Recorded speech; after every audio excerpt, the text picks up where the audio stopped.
बिहार में शुरू होगी बारिश, 20 जिलों का मौसम बदलेगा, अलर्ट जारी। बिहार का मौसम एक बार फिर करवट ले सकता है। बिहार में गर्मी के तेवर इस तरह सख्त हुए हैं कि मार्च महीने में ही तापमान 40 डिग्री के पार जा चुका है। इन दिनों 35 डिग्री से अधिक तापमान अधिकतर जिलों में दर्ज हो रहा है। मौसम विभाग ने जानकारी दी है कि बिहार के कई जिलों का तापमान सामान्य से अधिक होने वाला है, जबकि कई जिलों में वज्रपात की संभावना है। बिहार में बारिश के साथ तेज हवा चलने का भी आसार है।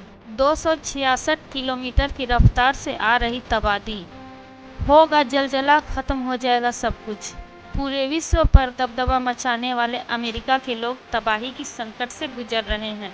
लाखों लोगों की जान पर आफत आई है। बुधवार को टोर्नाडो ने जमकर तबाही मचाई। बिजली के तारों से लेकर पेड़ सड़क पर गिरे मिले।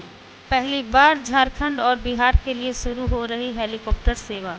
महानगरों की तर्ज पर अब झारखंड में भी निजी हेलीकॉप्टर सेवा की शुरुआत होगी।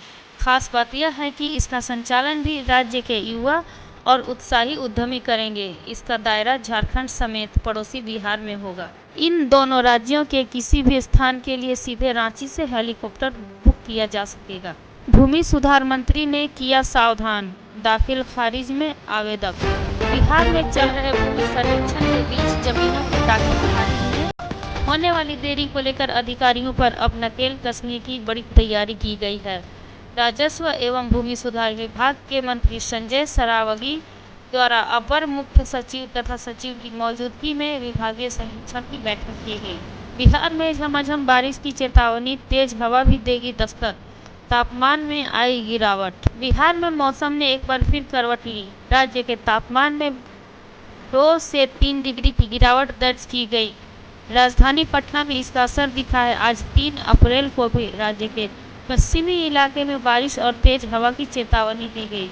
कल ओलों के साथ होगी भीषण बारिश। आईएमडी ने जारी की बड़ी भविष्यवाणी।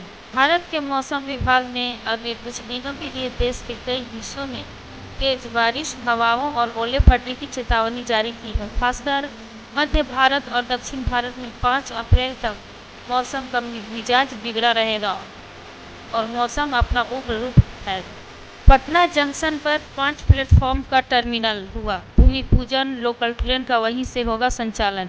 पटना के जंक्शन के स्थान पर हार्डिंग ने निकट लगभग 80 करोड़ रुपए की लागत से 4.810 एकड़ भूमि पर 5 प्लेटफॉर्म वाले प्रस्तावित एक नए टर्मिनल का भूमि पूजन किया।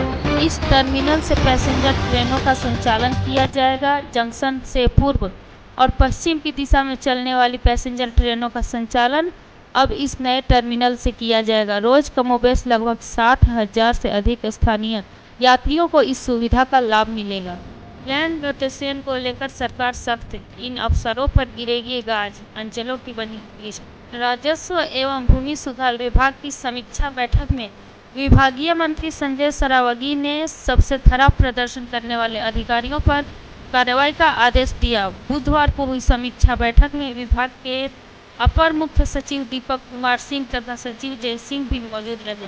आग ने मचाई अब तक की सबसे बड़ी तबाही, 800 बीघा फसल राख। फसलों के किसी न किसी वजह से जलने का सिलसिला चल ही रहा है, लेकिन बुधवार को अब तक की सबसे बड़ी तबाही की इबारत में आग लगी। खुनियाव क्षेत्र के एक साथ कई गांवों के सिवान में अज्ञात कारण से आग लगी में 800 बीघा फसल जलकर राख हो गई। सैकड़ों ग्रामीण, तीन दमकल वाहनों ने कड़ी मशक्कत की, तब तक कहीं जाकर आग पर काबू पाया जा सका। पटना से आज इन शहरों के लिए नई फ्लाइट शुरू, अब मिलेगी सीधी उड़ान। पटना एयरपोर्ट से आने जाने वाले विमानों का नया शेड्यूल जारी हो गया। विमानन कंपनी एयर इंडिया एक्सप्रेस ने एक नई फ्लाइट शुरू की है। अब नई समय सारणी में रोजाना 45 जोड़ी विमानों की आवाजाही होगी। बिहार के इस जिले में 4,879 करोड़ की लागत से बिछेगी 258 किलोमीटर नई रेल लाइन। लंबी यात्रा से यात्रियों को मिलेगी बड़ी राहत। बिहार में पटना के बाद भागलपुर प्रमुख रेलवे स्टेशनों में शामिल है, जहाँ इन दिनों नए रेल टर्मिनल के साथ दूसरे कई बड़े रेल प्रोजेक्ट पर काम चल रहा है। बड़हरवा भागलपुर रेलखंड के भी शामिल है, जहां तीसरे और चौथे ट्रैक के निर्माण के लिए डीपीआर तैयार कर मंजूरी के लिए रेलवे बोर्ड को भेजा गया है।